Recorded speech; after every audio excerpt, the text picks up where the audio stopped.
Musik barat. Musik barat merupakan musik yang berasal dari luar Indonesia dan berasal dari Eropa Barat. Ciri khas musik barat adalah nada-nadanya disusun berdasarkan frekuensi dalam 7 nada dan selanjutnya berkembang menjadi sistem 12 nada yang berjarak sama. Periodisasi perkembangan musik barat diantaranya yang pertama, musik Yahudi dan Yunani kuno.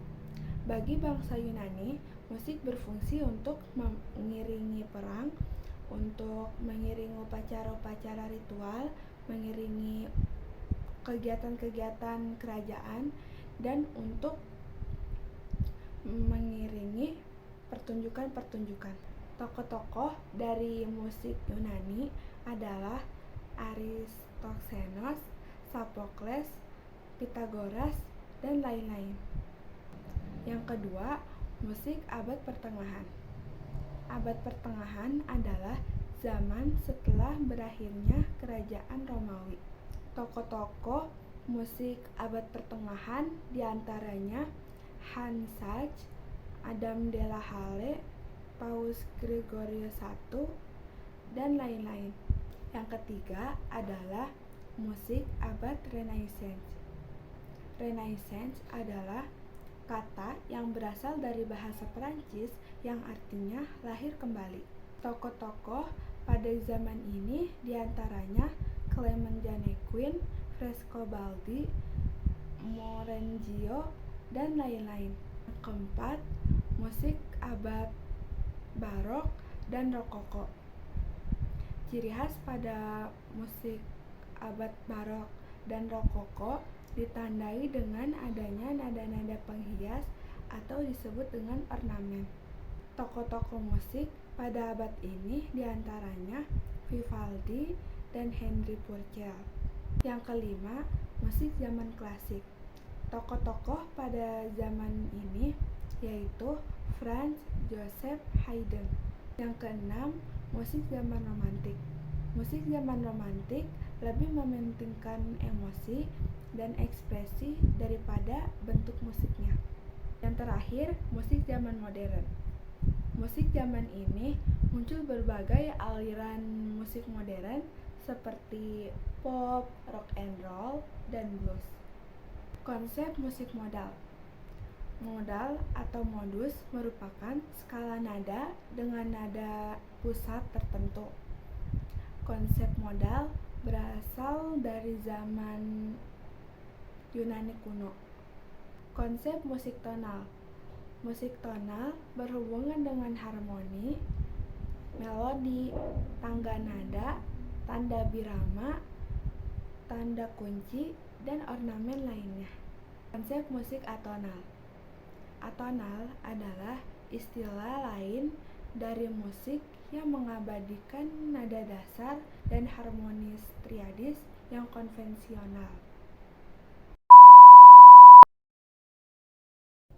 Teater modern atau biasa yang disebut dengan teater non-tradisional merupakan teater yang bersumber dari konsep teater barat. Teater modern dibagi menjadi dua, ada teater konvensional dan teater kontemporer.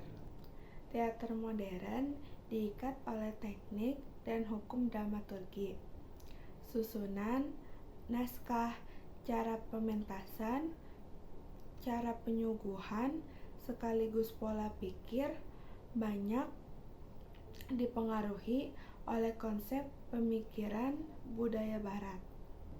Konsep seni peran. Konsep seni peran dalam teater adalah memerankan tokoh dan karakternya dalam sebuah lakon. Tokoh-tokoh dalam teater meliputi protagonis, antagonis, dan tritagonis. Yang pertama, tokoh protagonis. Tokoh protagonis adalah tokoh utama dan memegang peranan mutlak sebagai sebab terjadinya suatu cerita. Tokoh protagonis tidak dibatasi jumlahnya. Yang kedua, tokoh antagonis. Tokoh antagonis merupakan tokoh yang secara aktif menghalang-halangi kehendak dari tokoh protagonis. Yang ketiga, tokoh tritagonis. Tokoh tritagonis adalah tokoh yang membantu tokoh protagonis atau tokoh antagonis maupun tokoh penengah. Metode seni peran dibagi menjadi dua, yaitu metode analitik dan metode dramatik. Teknik seni musik yaitu yang pertama, penampilan bentuk fisik, penampilan laku fisik, penampilan suara, dan penampilan bersifat jiwa. Prosedur seni peran. Yang pertama, melakukan keterampilan teknik. Nah, keterampilan teknik bisa dilakukan dengan latihan-latihan. Yang pertama, latihan keterampilan olah tubuh. Bisa dilakukan dengan latihan pernapasan, latihan menggerakkan tubuh, latihan menggerakkan otot, latihan relaksasi, latihan konsentrasi dengan gerak, dan masih banyak lagi. Yang kedua, latihan keterampilan olah suara atau vokal.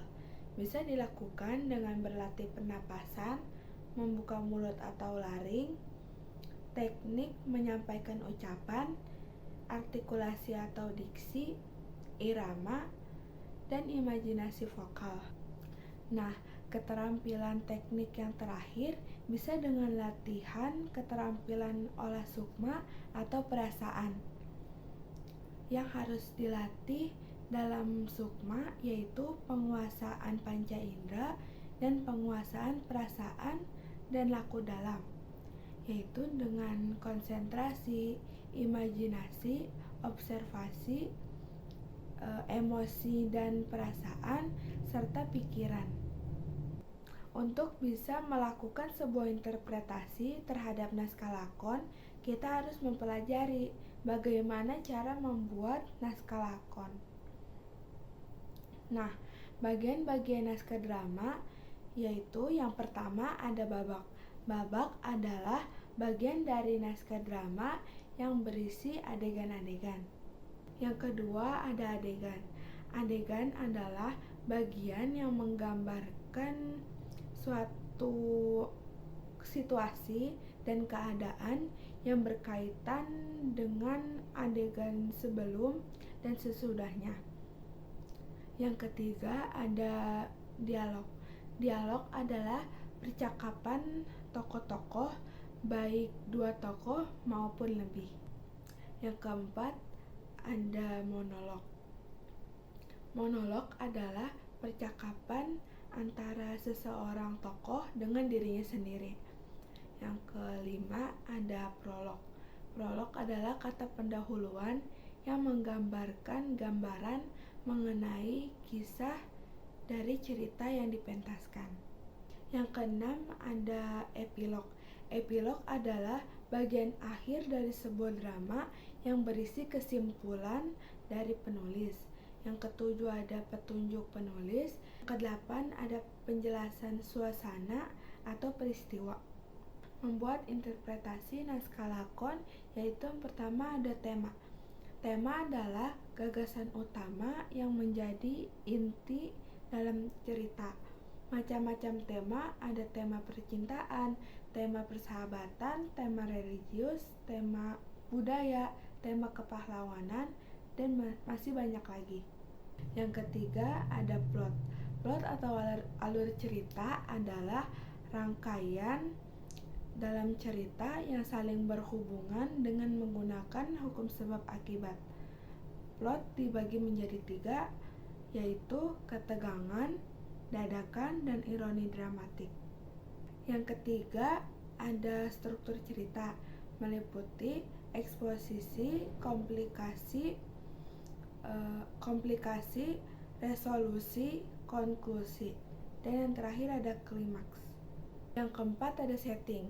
Setting memiliki 3 unsur, yaitu waktu, tempat, dan ruang. Yang kelima ada dialog. Dialog adalah bagian dari drama lakon yang berisi percakapan-percakapan tokoh. Dan yang terakhir ada tokoh cerita. Penokohan disamakan dengan perwatakan. Penokohan dibagi menjadi 3, yaitu tokoh protagonis, tokoh antagonis, dan tokoh tritagonis.